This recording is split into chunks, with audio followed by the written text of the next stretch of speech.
Yeah, y'all gonna stop coming in my live talking about this Victor dude, bro. We hooping this year. Y'all gonna see.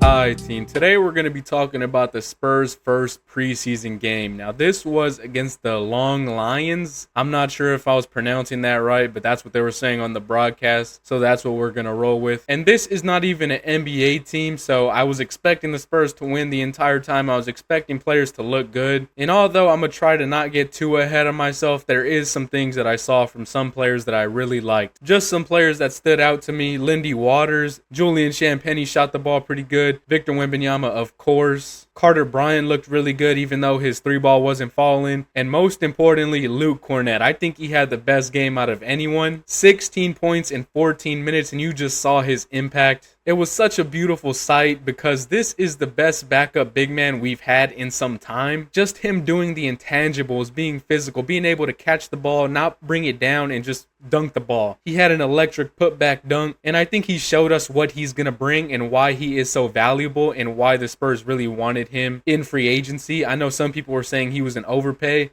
but just from this preseason game alone, he showed you what he can bring and why he got the contract he did, which I never thought it was an overpay. I mean, around $10 million for 4 years. I thought that was a really good deal for Luke Kornet. As well as Victor Wembanyama, I think he showed you the level of maturity he's approaching with this season, the IQ that he's gained over the offseason. Like you said, he got a bunch of reps getting to watch all his possessions, and I think he showed that with his passing 7 assists. He did have 6 turnovers, which I'm sure that is going to be tuned down in the regular season. I mean, there was some stuff he was just trying out there, but I think the quote that kind of highlights his performance and his approach to this game was he said that he passed up shots he can make with his eyes closed for shots that his teammates can make in their sleep. And in this game, you saw him pass up a bunch of threes or shots that he could make and swing it out to like a Julian Champagnie for a corner three. I think he did that twice. And you can tell he's playing with a lot of intention that just wasn't there before. He said he's very conscious of his shot selection this year. And although I do want to see him still shoot those threes, he only shot 1 this game. I do think he's going to be very intentional this year, and I think that's very good, especially for a season when you're trying to make it deep in the playoffs. So I was very pleased with Wemby's performance. Lindy Waters, if he's knocking down threes like he was the other day, he's definitely got to get some rotation minutes. Julian Champagnie also shot the ball pretty good. It was a good bounce back shooting performance because I know people were worried after watching the scrimmage. I wasn't that worried. Again, it was just a scrimmage, but ultimately this was a good game, and hopefully the Spurs can carry it on for tomorrow. I won't be able to watch that game because after work, but I'll definitely look at the stats, look at the highlights and all of that. But while we're here is we are going to watch a Mitch Johnson interview.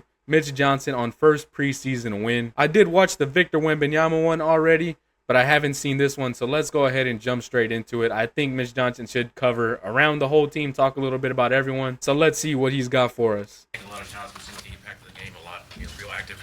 Can you talk about just sort of his overall game and how he impacted the squad? Yeah, I think there's a maturity level there of just understanding the variety of ways he can impact the game. And I think as he grows and as we grow as a team, there'll be moments and times and stretches where he takes probably high volume shots in a short amount of time. I'm sorry, I'm not trying to interrupt him, but bro sounds like Batman. A combination of Batman and Doc Rivers. If you watched the interviews last season, bro's voice will get so raspy, and it's probably from yelling, but they need to give my man a remedy for that voice because he cannot be sounding like Doc Rivers out there. But let's get back to this. I think he's talking about Victor Wembanyama's maturity. The game a lot. He's real active. Can you talk about just sort of his overall game and how he impacted the squad? Yeah, I think there's a maturity level there of just understanding the variety of ways he can impact the game. And I think as he grows and as we grow as a team, there'll be moments and times and stretches where he takes probably high volume shots in a short amount of time, and we'll probably need him to do that throughout the season. And I think the more he gets his teammates involved, we'll get them going and then help him in the big picture. Have you ever been around a taller pick and roll than Wembanyama and Kornet? No.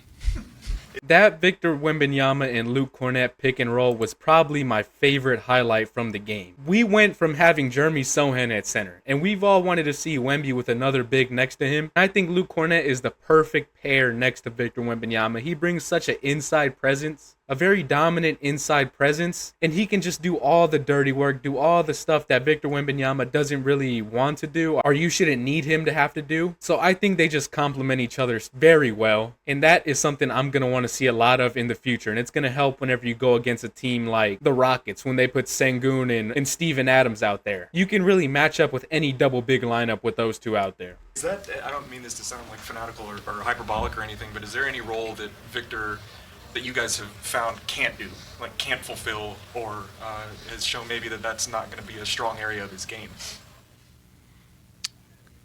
Yeah. I think there's a creativity and level of potential for him to do everything. With that being said, we still want him to have an identity of how he wants to play, because when you play with four other teammates, there still has to be a level of connectivity too. So it's a, sometimes that can be a good thing, and then sometimes I think making sure we have a level of consistency as a team. But yes, obviously his skill set and very unique anatomy allow us to be very creative, and he can do things that a lot of others can't. That's a really good answer. Like he said, having a level of consistency, not only for yourself, but for your teammates. And I think that relates to me talking about the level of intention he's playing with right now. Just being real self-aware on the court compared to last year where he would bomb a lot of threes. But I think where you're going to see the most growth is in his IQ. And I think that comes with working with Kevin Garnett, working with Hakeem, having a level of simplicity in your game and being able to get down low, get the easy buckets. Because not only does it help your team out when you can just get simple buckets, it also helps you out because he gets the easy buckets, but then he can expand his game out. He gets hot, then he starts letting the threes fly, and then that's when he becomes unstoppable. So I think with this season, you're going to see Victor Wembanyama assert his identity as an offensive player because we know what he can do on the defensive end, but I think you're going to see a lot of intentional consistency from Victor Wembanyama this season. When Cornette was signed and you started envisioning the ways that you could use him, what percentage of it was having his presence when Victor's off the floor, and what percentage of it was things that those two guys can do together? I think there was always a level of playing Victor with another bigger person without getting too down the rabbit hole. Last year, we just didn't have that as an option a lot of times. So Luke, we thought would be a good option for that, and then part of that is just we now finally have that at our disposal a little bit because we are a little deeper at that position now, hopefully with Kelly as well, and then Biz. And so I think it's something that probably out of all the things that we were just talking about of being creative with and deploying regarding all things Victor, that's one that we probably have not as much. And so I think that's something that we feel like there can be potential there for sure on both sides of the ball. He just confirmed the double big man lineup will be back. It's going to be a consistent part of the season. And boy, am I excited. Like I just said, that pick and roll was looking pretty deadly out there. And with that double big man lineup starting to come back and be more present in current NBA lineups, I think the Spurs automatically have one of the best double big man lineup in the league. Like about Lindy.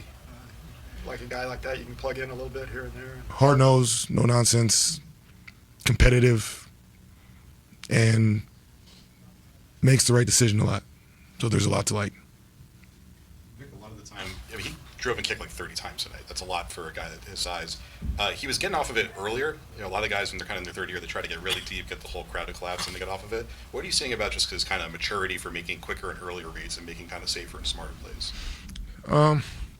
I think there's a level also of because of just his stride and the way that people attack the ball with him. Sometimes he has to get off it earlier as well just to have the best angle. I think he was excited tonight. I wouldn't say safer, but I think fundamentally sound is something that he will continue to have to anchor to.